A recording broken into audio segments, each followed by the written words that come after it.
Hi guys, it's me, Jessica at Folio and Paper Flowers, and today I'm going to be showing you how to make some narcissus, or what we know as daffodils. Daffodils, as you can see from what I have laid out, come in all different shapes and sizes, and they come in some of the most beautiful colors.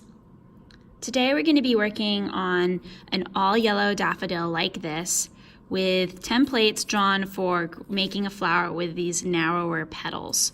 I'll show you our template in a moment when we go through our packet materials, but I just wanted to give you an idea of how you might be able to alter your pattern. You can cut your daffodil petals wider, like this beauty, or this guy that I made in pink and white, or you can keep them nice and narrow like this guy. So just bear that in mind as we get to talking about constructing our flower. Let's start by taking a look at the papers that were included in your packet today. So we're going to be working with a couple different types of crepe paper for this flower, and I'm going to walk you through it. So we have 2 sets of rectangles in some Italian doublet, and as you can see, this paper has 2 subtly different shades of yellow to it. This is made by fusing 2 pieces of fine crepe paper together, and this is what we're going to use to cut the petals of our daffodil because it's a nice smooth texture. So I've given you enough to make two flowers, so you'll have 4 rectangles of that material. The lighter shade of yellow that we have that have these more obvious wrinkles to them, this is called heavyweight crepe paper, and it's labeled according to its weight. So this is actually 160 gram crepe paper. You can see that it's a lot different in texture from the doublet paper that we're going to use for our petals. But that extra crepe means that we're going to be able to stretch the paper and get a nice ruffle for the edge of our trumpets. So that's why we use a different paper for the trumpet. So you have 2 pieces of that, enough to make the centers of 2 flowers. Then we've got these fine little pieces here that are going to be for our stamens and our stem details. The yellow strip of paper we're going to use to wrap our finer wire, and that's what we're going to use to build that central stamen in the flower. The lime green we're going to use to wrap the back of the flower where it attaches to the main stem. The cream heavyweight paper we're going to use to cut our bract details, and I mean these little leaves that attach where the flower bends. That's what we're going to use the cream paper for. And then we have a strip of doublet paper again. You can always tell that because of the fine texture and the 2 different colored sides. This is what we're going to use to wrap the stem. Also included in your packet are the wires we're going to be working with today. These shorter strips are 22 gauge floral wire. That's what we're actually going to build the flower on, and then we'll attach it to this 8-inch length of thicker floral wire. This is actually 18 gauge. Then you'll notice that you have some really dainty, adorable little millinery stamens, and we're going to fold these double-sided stamens in half and attach them to our thinner wire, and that's what we're going to use to build the daffodil's tiny little stamens. And of course, we have our template for our various component parts. As I mentioned before, I've drawn a petal shape for you that's on the narrower side that will yield a flower like this with thinner petals. But if you want to adjust this and make a flower that has wider petals like this daffodil, you certainly can, and as you can see, there's 3 that are slightly more narrow and 3 that are wider. That's important. So if you want to draw your petals a little wider, you certainly can. Just bear in mind that the center petal needs to be a little bit narrower. This long rectangle up here that's kind of got a ragged edge on the top, that's just a simple little detail that we do to further detail the trumpet of the flower and give it a nice kind of petally shape. And then this down here is that bract detail I mentioned that we make out of the vanilla crepe paper.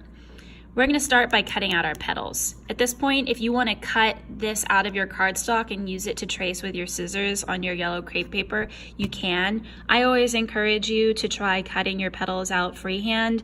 It will give you more confidence with your scissors. And like I always say, if there's a little subtle difference in your petals, that only serves to make your flower look more lifelike. A pair of scissors, a hot glue gun, hot glue sticks for your glue gun, and some wire clippers so that you can trim your flower to the length that you want it to be. All right, so we're gonna get started cutting out our petal shapes. And as I mentioned, I've given you altogether 4 rectangles, so you have plenty of paper to cut out 12 petals to make 2 blooms.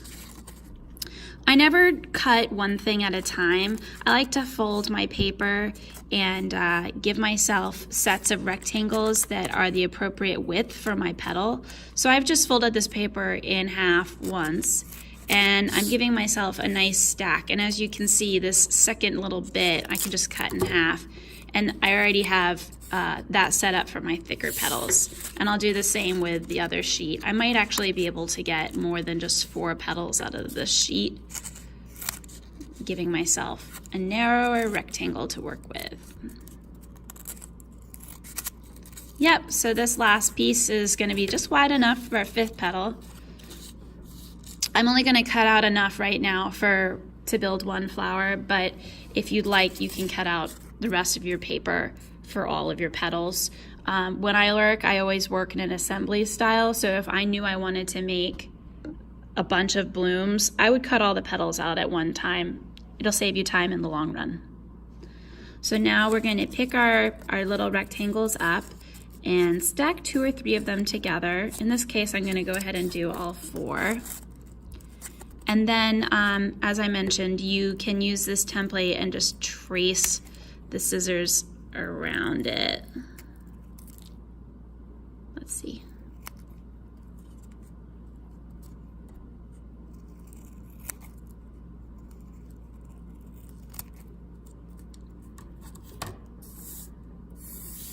So I've got my wider petals.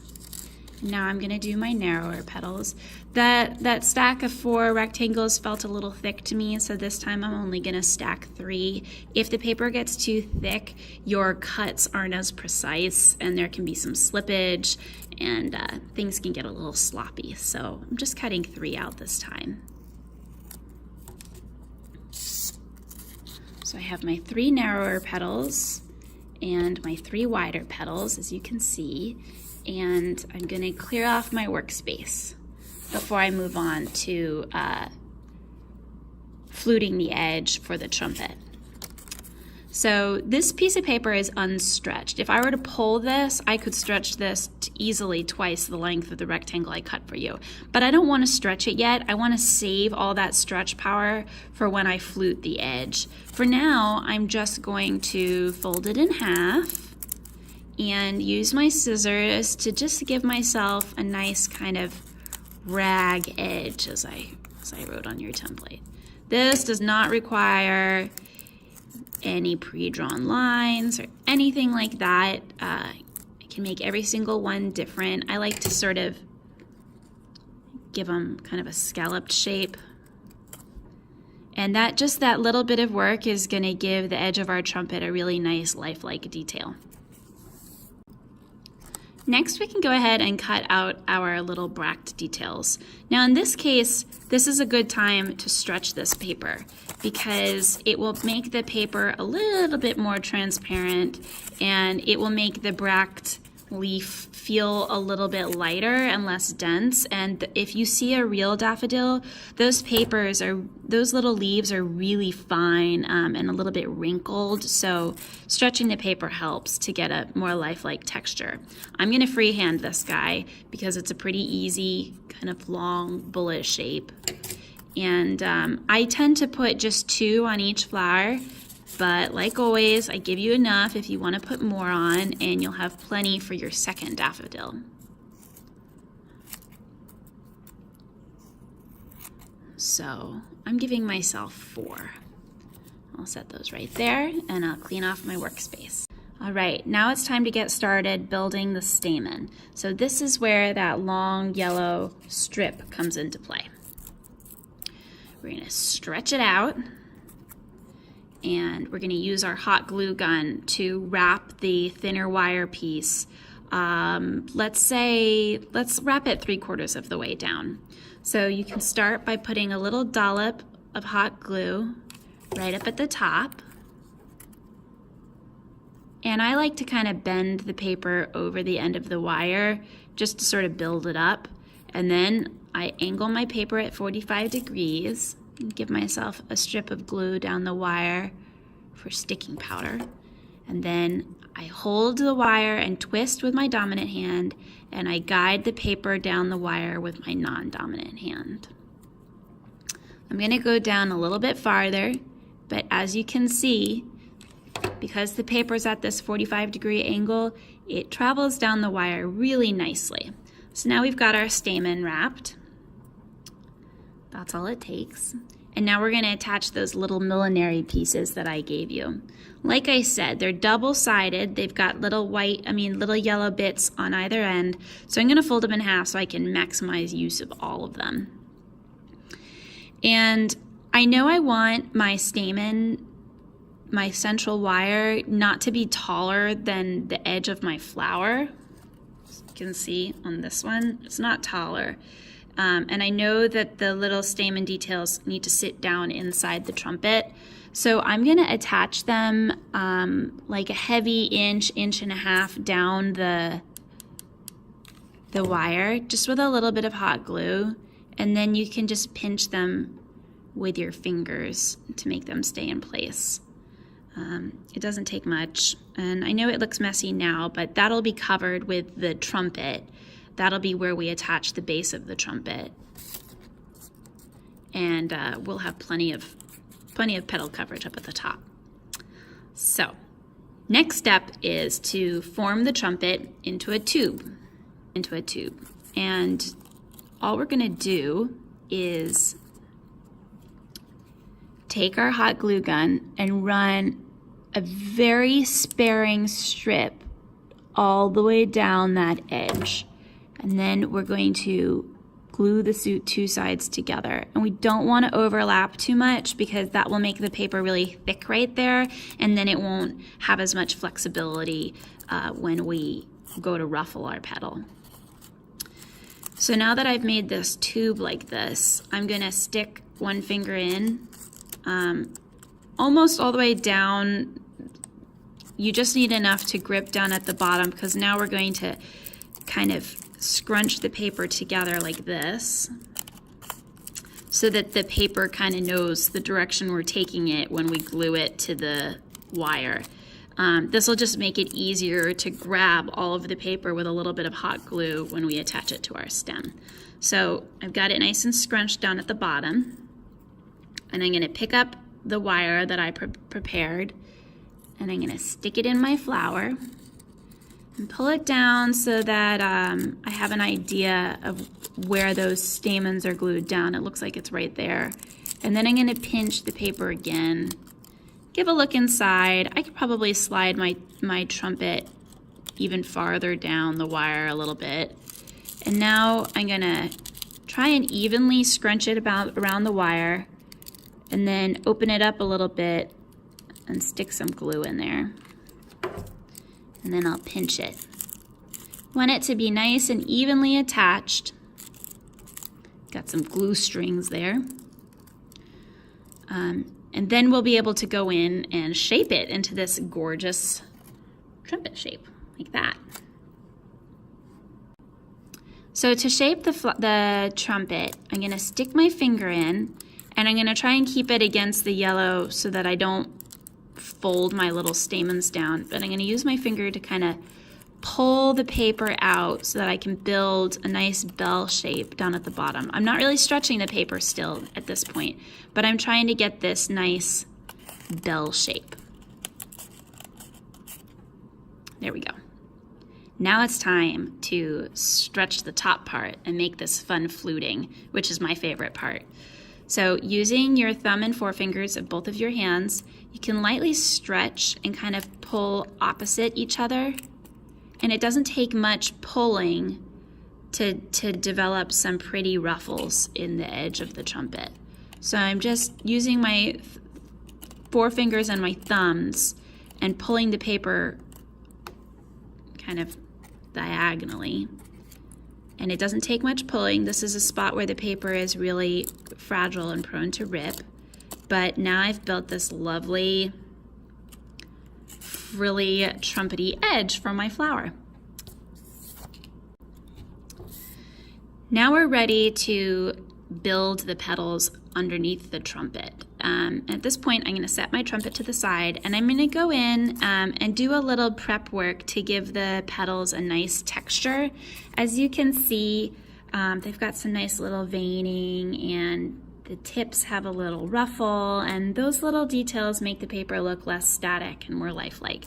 So the way I do that is I use my fingernails, although I don't have very long ones at the moment, and I just run my thumbnail along the paper and, you know, push it against the pad of my index finger.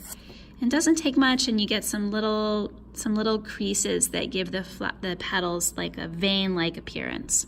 And then to ruffle the top tip of the petal, I do the same thing I did to ruffle the edge of the trumpet, and carefully, I don't pull too hard. I just use my fingers to kind of stretch the paper a little bit and give it a little ruffle. So I'm going to do that to all of my petals, keeping the wider ones with each other and the narrow ones with each other.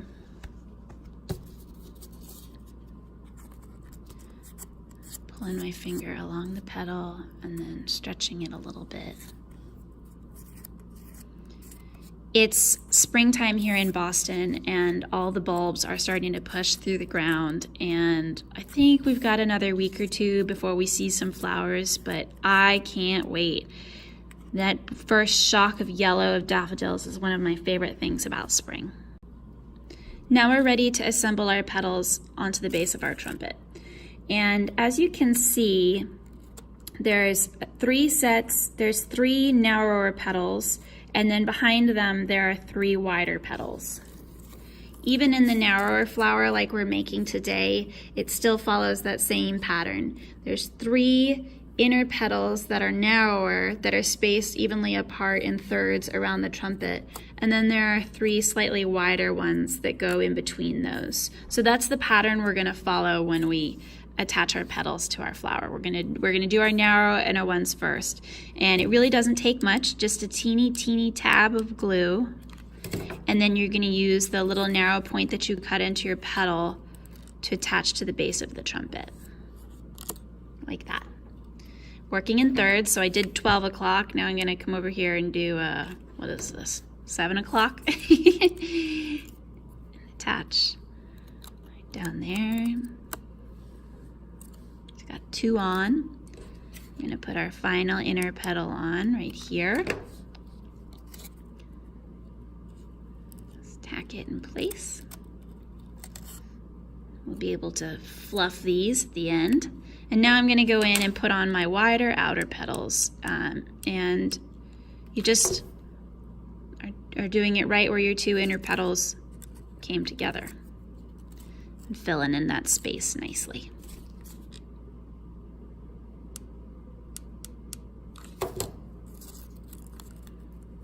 Second one on, and my third one.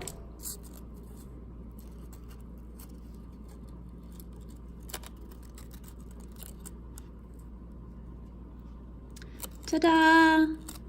It's a pretty simple flower to put together, but it's got so much life and movement. I just love it. Attach our flower to our stem. I'm going to start just by covering this part directly under the flower with some of my lime green strip before I attach it to the longer wire. And remember, we're going to stretch this paper out a bit so it's a little thinner to work with. And we're going to follow the same principles of wrapping. We're going to use a tiny little dab of glue, and we're going to just tack the green strip there. and we're going to go all the way around, holding our tape perpendicular the first go around, and then we'll put another little tack of glue. We'll angle our paper and we'll start to wrap down. Angling the paper at 45 degrees means that it will travel easily down the wire, just like that.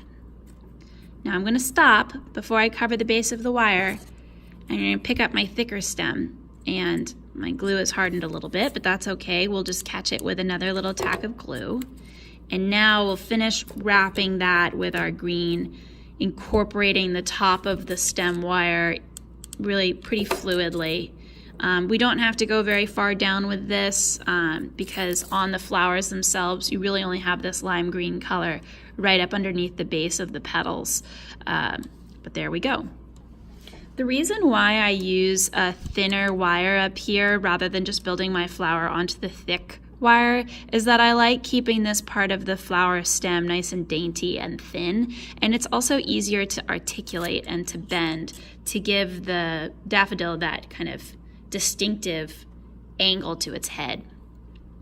But there is a detail down here that I think is important to include, and that is a little kind of ball or bump of the darker green tape. And as you can see, the bracts, the vanilla colored bracts that we cut are attached at the base of that. So we're going to use the green tape paper. It's not really tape, but that's what I call it when it's in this form.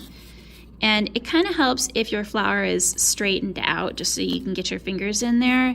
But we're just going to collect a bit of the green tape about an inch or maybe 3/4 of an inch down the lime green. And we'll just wrap it over itself a few times to build up this distinctive little knob. It doesn't take much. You can see how I kind of overlapped it so I'd get a nice oval shape. And now I can pick up those vanilla bract details that we cut and I can attach them down at the base of that. So I'll put one on this side, then I'll wrap my tape around. And I'll put, another right here. I like to do them opposite each other, but at this point, you know, if they're on the same side, sometimes they grow like that too. And since our green tape is still here, I can just continue wrapping right around, capturing my bracts with the green tape, and I'll just follow the wire down with the rest of my green tape. If you don't want to put down a long strip of glue like this, you don't have to. But if you're feeling like you've got the groove of wrapping the wire with the paper, it just makes things move a little faster.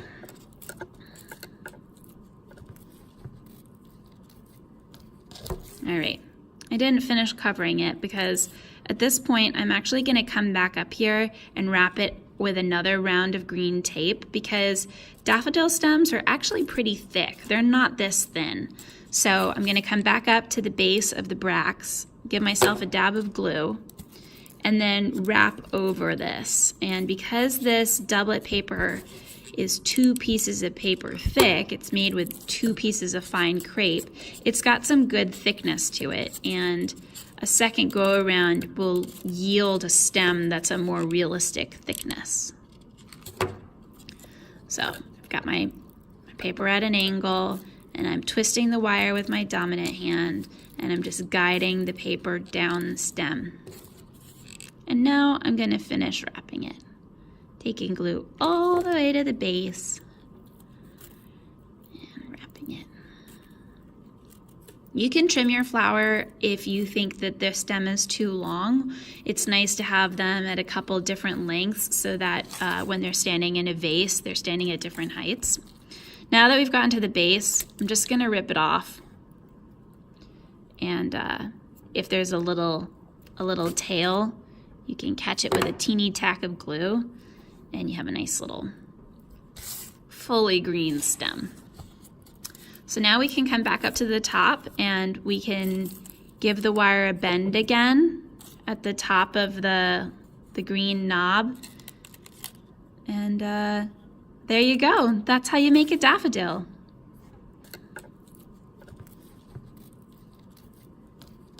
All right, I didn't finish covering it because at this point I'm actually going to come back up here and wrap it with another round of green tape because daffodil stems are actually pretty thick. They're not this thin. So I'm going to come back up to the base of the bracts, give myself a dab of glue, and then wrap over this. And because this doublet paper is 2 pieces of paper thick, it's made with 2 pieces of fine crepe, it's got some good thickness to it, and a second go around will yield a stem that's a more realistic thickness. So I've got my paper at an angle, and I'm twisting the wire with my dominant hand, and I'm just guiding the paper down the stem. And now I'm going to finish wrapping it, taking glue all the way to the base and wrapping it. You can trim your flower if you think that the stem is too long. It's nice to have them at a couple different lengths so that when they're standing in a vase, they're standing at different heights. Now that we've gotten to the base, I'm just going to rip it off. And if there's a little tail, you can catch it with a teeny tack of glue, and you have a nice little fully green stem. So now we can come back up to the top and we can give the wire a bend again at the top of the green knob. And there you go. That's how you make a daffodil.